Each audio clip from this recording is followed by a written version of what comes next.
Welcome back दोस्तों।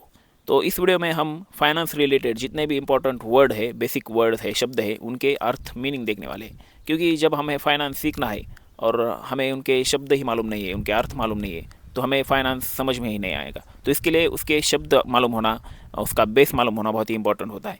तो इसीलिए हम इस वीडियो में क्या करने वाले हैं, जो शब्द है फाइनेंस रिलेटेड, जैसे कि इन्फ्लेशन और डिविडेंड, तो बहुत सारे ऐसे डिफ़िकल्ट वर्ड है जो हमें मालूम नहीं होते हैं। तो उन शब्दों को, वर्ड को हम पहले समझ लेंगे, उनके अर्थ देखेंगे, उनके मीनिंग एग्जाम्पल देखेंगे, और उसके बाद हम आगे आगे बढ़ते जाएंगे फाइनेंस के टॉपिक में। तो इस वीडियो में हम सिर्फ फाइनेंस रिलेटेड जो शब्द हैं वो देखने वाले हैं। तो वीडियो शुरू करने से पहले एक रिक्वेस्ट है कि चैनल को सब्सक्राइब करिए और इस वीडियो को हम शुरू करते हैं। चलिए, पहला शब्द है एसेट।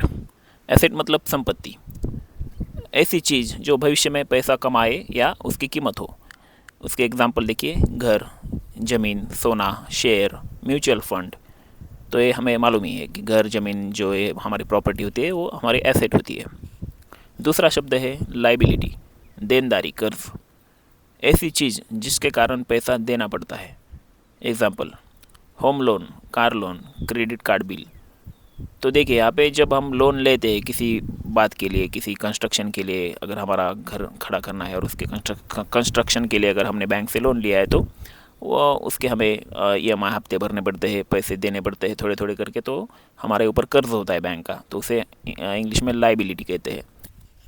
अगला शब्द है कैपिटल।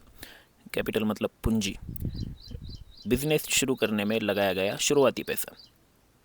5 लाख लगाकर दुकान खोलना, जो हम शुरुआत में जो पैसे लगाते हैं टोटल किसी भी बिजनेस में शुरू करने के लिए, तो उसे कैपिटल कहते हैं। अगला शब्द है रिवेन्यू। रिवेन्यू मतलब कुल आय, खर्च से पहले। डेफिनेशन, बिक्री से प्राप्त कुल पैसा। मतलब नीचे देखिए formula, revenue equal to total sale. Total sale, जितना भी सेल हुआ है और सेल से मिले हुए पैसों को हम रेवेन्यू कहते हैं। और प्रॉफिट और रेवेन्यू अलग है। तो नीचे देखिए एग्जांपल, 100 मोबाइल, 10,000 के 100 मोबाइल अगर बिके हैं तो उसका टोटल जो रेवेन्यू है वो 10 लाख रुपए है। तो ये 10 लाख रेवेन्यू है, ये प्रॉफिट नहीं है। तो सिर्फ जो सेल से आया हुआ पैसा है उसे हम रेवेन्यू कहते हैं। नीचे देखिए sentence, the company's revenue increased this year. Company की कुल आय बढ़ गई। Revenue is not equal to profit. Revenue मतलब प्रॉफिट नहीं है, प्रॉफिट अलग होता है। अगला शब्द है प्रॉफिट। प्रॉफिट मतलब लाभ, ये शब्द तो हमें मालूम ही है।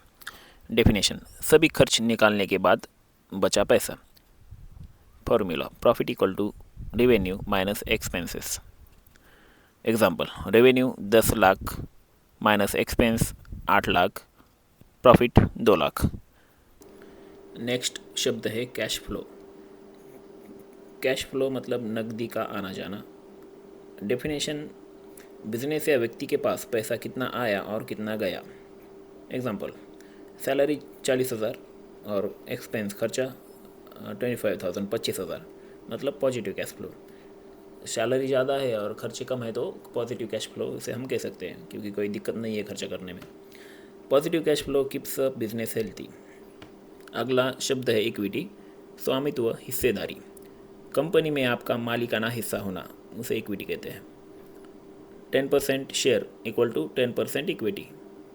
Sentence, she owns 20% equity in the company. उसके पास कंपनी की 20% हिस्सेदारी है। Equity equal to ownership. अगला शब्द है डिविडेंड। डिविडेंड मतलब लाभांश। कंपनी अपने मुनाफे का हिस्सा शेयर धारकों को देती है। मुनाफा मतलब जो फ़ायदा हुआ है, जो प्रॉफिट हुआ है, उसका हिस्सा कंपनी शेयर धारकों को देती है, तो उसको कहते हैं डिविडेंड। 100 शेयर अगर है तो हर एक शेयर को 5 रुपये, मतलब टोटल 500 रुपये dividend. The company paid a dividend, company ने लाभांश दिया। डिविडेंड ट्रिक देखिए क्या है, शेयर होल्डर्स की इनकम, जो शेयर के ऊपर हमें इनकम हो रही है उसे डिविडेंड कहते हैं। अगला शब्द है इन्फ्लेशन। इन्फ्लेशन मतलब महंगाई, समय के साथ वस्तुओं की कीमत बढ़ना। दूध 60 रुपीज़ का है और अब वो 66 का हो गया, मतलब महंगाई बढ़ गई। इन्फ्लेशन इंक्रीजेस प्राइसेस, महंगाई कीमतें बढ़ाती है। अगला शब्द है नेटवर्थ। नेटवर्थ मतलब कुल शुद्ध संपत्ति। सभी कर्ज घटाने के बाद बची कुल संपत्ति। Formula net worth equal to asset minus liabilities. Example, asset 50 lakh, liability 20 lakh, बचे 30 लाख। जो 30 लाख है वो नेट वर्थ है। His net worth is 30 lakh, उसकी कुल शुद्ध संपत्ति 30 लाख है। एक्सपेंस, खर्च, किसी वस्तु या सेवा पर खर्च किया गया पैसा। किराया, बिजली, भोजन, पेट्रोल, ये जो हमारे सब जो खर्च है उसे एक्सपेंस कहते हैं। बजट, बजट मतलब आय व्यय की योजना, पहले से तय करना कि कितना पैसा कहाँ खर्च करना है। इनकम, रेंट, फूड, सेविंग, जो जो सब हमारी प्लानिंग होती है महीने भर की, तो उसका पहले से ही प्लानिंग करना उसे कहते हैं बजट। डेब्ट, डेब्ट मतलब कर्ज, किसी व्यक्ति या संस्था द्वारा लिया गया उधार। Personal loan, home loan, business loan. अगला है एसआईपी, सिस्टमैटिक इन्वेस्टमेंट प्लान, मतलब व्यवस्थित निवेश योजना। हर महीने या तय समय पर एक निश्चित राशि म्यूचुअल फंड में निवेश करने की प्रक्रिया, इसे कहते हैं एसआईपी। एग्जाम्पल, हर महीने 2000 एसआईपी करना। सेंटेंस देखिए, I invest 2000 through SIP every month. मैं हर महीने 2000 की एसआईपी करता हूँ। थोड़ा थोड़ा नियमित निवेश, इसे कहते हैं SIP. Mutual fund, mutual fund मतलब सामूहिक निवेश योजना। कई निवेशकों का पैसा एकत्र करके फंड मैनेजर उसे अलग अलग शेयर, बॉन्ड आदि में निवेश करता है। Example, SBI mutual fund. Sentence देखिए, mutual funds are managed by professionals. Mutual fund मतलब एक्सपर्ट द्वारा किया गया निवेश। यूनिट, यूनिट मतलब म्यूचुअल फंड की इकाई। म्यूचुअल फंड खरीदने पर आपको यूनिट्स मिलते हैं, मतलब 100 यूनिट, 200 यूनिट, ऐसा हमें म्यूचुअल फंड खरीदना पड़ता है, वो म्यूचुअल फंड का ही हिस्सा होता है। लमसम इन्वेस्टमेंट मतलब एक ही बार में पूरे पैसे इन्वेस्ट कर देना, जैसे कि 1 लाख एक ही साथ निवेश करना, इसे कहते हैं लमसम। कंपाउंडिंग मतलब चक्रवृद्धि, जब निवेश पर मिलने वाला लाभ भी आगे लाभ कमाने लगता है, मतलब पैसे को जब कमाता है तो उसे कंपाउंडिंग कहते हैं। एग्जिट लोड मतलब समय से पहले निकालने का शुल्क, तय समय से पहले पैसा निकालने पर लगने वाला चार्ज, मतलब एक एग्जिट लोड।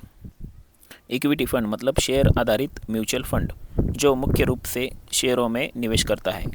रिस्क हाई होता है और इसे रिटर्न भी लॉन्ग टर्म में हाई मिलते हैं। डेब्ट फंड, ऋण आधारित म्यूचुअल फंड, मतलब सरकारी बॉन्ड और अन्य ऋण साधनों में निवेश होता है, इसमें रिस्क लो होता है। हाइब्रिड फंड, मिश्रित फंड, मतलब इक्विटी प्लस डेब्ट दोनों में निवेश। Sentence, hybrid fund balance risk, hybrid fund जोखिम को संतुलित करता है। दोस्तों, वीडियो देखने के लिए बहुत बहुत धन्यवाद। तो ये था बेसिक फाइनेंस का वीडियो जो हमने वर्ड से, शब्दों से शुरू किया है। इसके बाद हम थोड़ी लेवल हमारी ऊपर ले जाएंगे, थोड़ा और एडवांस लेवल का फाइनेंस देखेंगे। उसके बाद एसआईपी क्या होता है, म्यूचुअल फंड क्या होता है, स्टॉक मार्केट क्या होता है, ये सब बातें हम सीखने वाले हैं। इन फाइनेंस के वीडियोस हम बहुत सारे लेकर आने वाले हैं। तो चैनल से जुड़े रहिए, सब्सक्राइब करिए। हम मिलते हैं आने वाले नए वीडियो में। वीडियो देखने के लिए बहुत बहुत धन्यवाद। जय हिंद।